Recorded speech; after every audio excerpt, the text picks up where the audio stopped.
Heart of the ocean भाग 55। आकांक्षा car के बाहर खड़ी होकर उसके दरवाजे को देख रही थी। उसे अभी भी समझ नहीं आ रहा था कि श्लोक उससे गुस्सा क्यों है।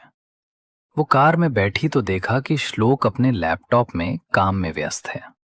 थोड़ी देर में कार दिल्ली की सड़कों पर दौड़ने लगी। आकांक्षा ने श्लोक की बाजू पकड़ी और कहा, डॉक्टर साहब, गुस्सा मत होइए। आपको ऐसा कैसे लग सकता है कि मुझे आपके नाम से बुरा लगता है? आप तो मुझे इंस्पायर करते हैं। आपका अपने काम को लेकर डेडिकेशन और पैशन मुझे आगे बढ़ने की हिम्मत देता है। अपने हाथों पर आकांक्षा की पकड़ महसूस करते ही श्लोक ने उसकी तरफ देखा। आकांक्षा की आंखें नम थीं, जिसे देखकर श्लोक का दिल पिघल गया। उसने धीरे से उसे अपने गले लगा लिया। आकांक्षा को एहसास हुआ कि श्लोक अब नाराज नहीं है, तो उसने तुरंत अपनी फरमाइश रख दी। मुझे शॉपिंग पर जाना है।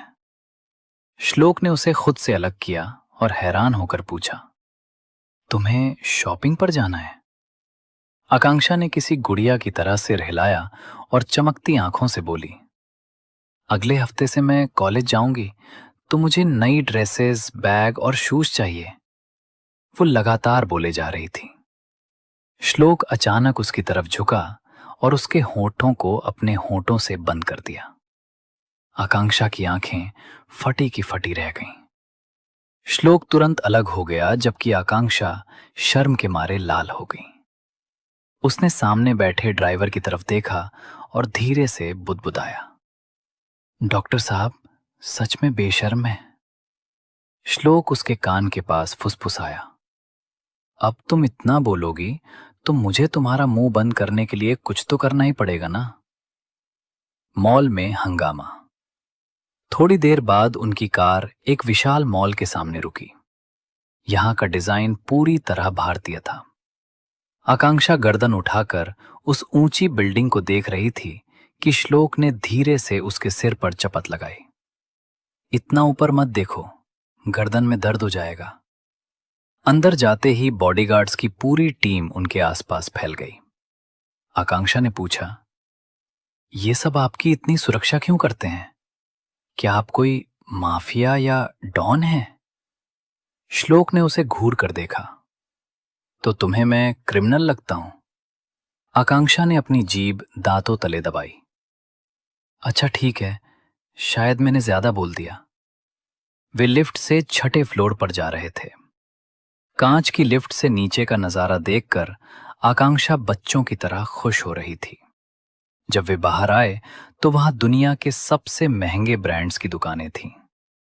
वे एक दुकान के अंदर गए जहां ज्यादातर वेस्टर्न कपड़े थे।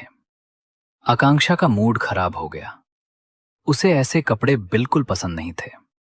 उसने बुदबुदाते हुए कहा, इन्हें कौन कपड़े कहता है?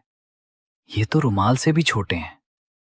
श्लोक ने सुन लिया और उसके पास आकर कहा, मैं तुम्हें सच में एक बार वेस्टर्न ड्रेस में देखना चाहता हूं। आकांक्षा ने मुंह बनाया, पर मुझे नहीं पहनना। वो बाहर जाने लगी तो श्लोक ने उसका हाथ पकड़कर वापस खींच लिया। दुकान का स्टाफ उन दोनों को एकटक देख रहा था। इतना हैंडसम लड़का और इतनी सुंदर लड़की उन्होंने पहले कभी नहीं देखी थी। जलती हुई लड़कियां और परफेक्ट चॉइस।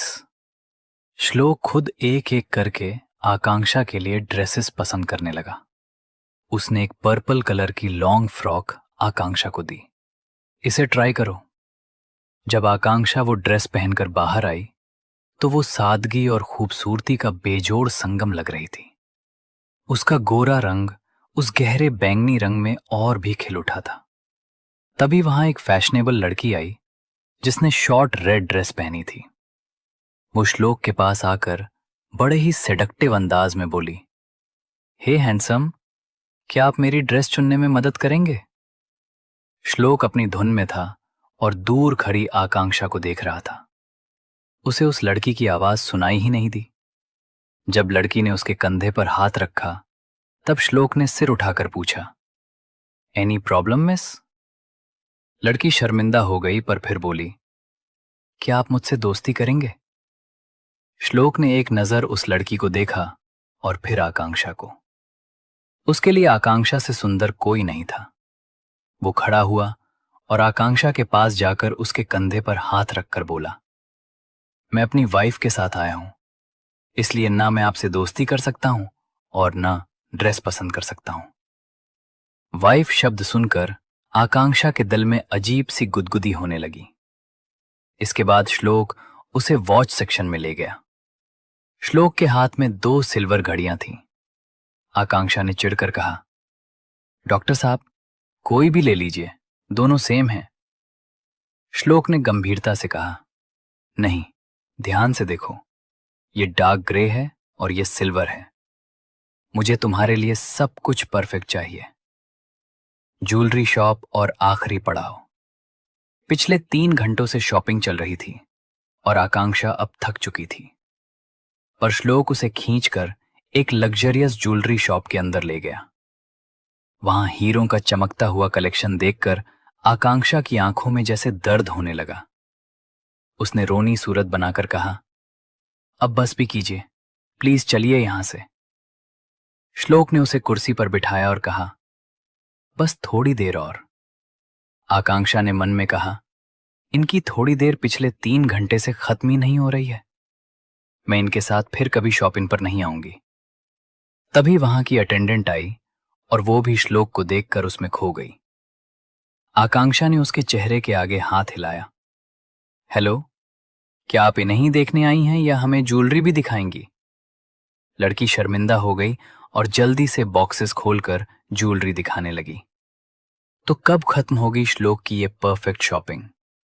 क्या आकांक्षा को कोई ऐसी चीज मिलेगी जो उसका दिल जीत ले?